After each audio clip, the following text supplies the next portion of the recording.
If you don't know who Willie O'Ree is, go and look him up. Because for all intents and purposes, he is the Jackie Robinson of hockey in our world. Thank you.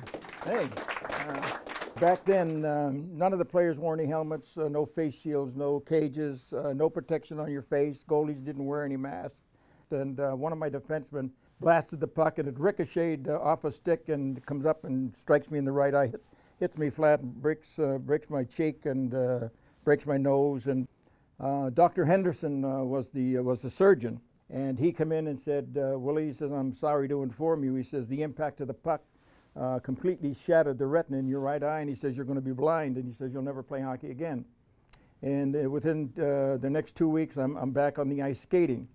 Now, being a left-hand shot and playing left wing, to compensate, I had to turn my head all the way around to the right to pick the puck up with my left eye, because I couldn't see it out of my right eye, and consequently I was overskating the puck and missing the net. And I said, Willie, what's wrong? I said, well, forget about what you can't see and just concentrate on what you can see. And then on January the 18th, 1958, the Bruins contacted the Aces and said, we want O'Ree to meet the Bruins in Montreal to play 2 games against the Montreal Canadiens on January the 18th and then January the 19th in Boston.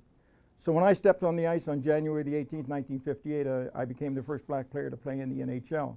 I opened the doors for other black players and other players of color. It didn't register with me until I read it in the paper, the next day. I was just concerned about being called up and playing against the Montreal Canadiens. I'd played against them on 4 or 5 times in exhibition games, but this was a regular scheduled NHL game. Just coming up and being the only black player in the league at the time, there were times when I decided that maybe I should just quit, because I was faced with not only being black and being blind, I was faced with racism, prejudice, bigotry, and ignorance. Every game when I went on the ice, there were racial remarks and racial slurs directed towards me from fans and players on the opposition. But again, thanks to my older brother who taught me, he says, Willie, he says, you can't change the color of your skin.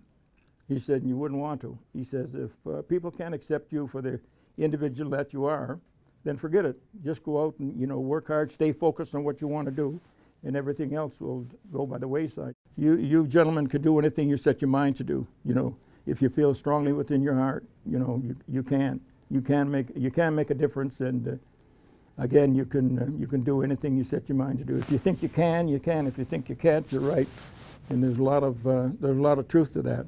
Good stuff. Willie, we appreciate your time. No more.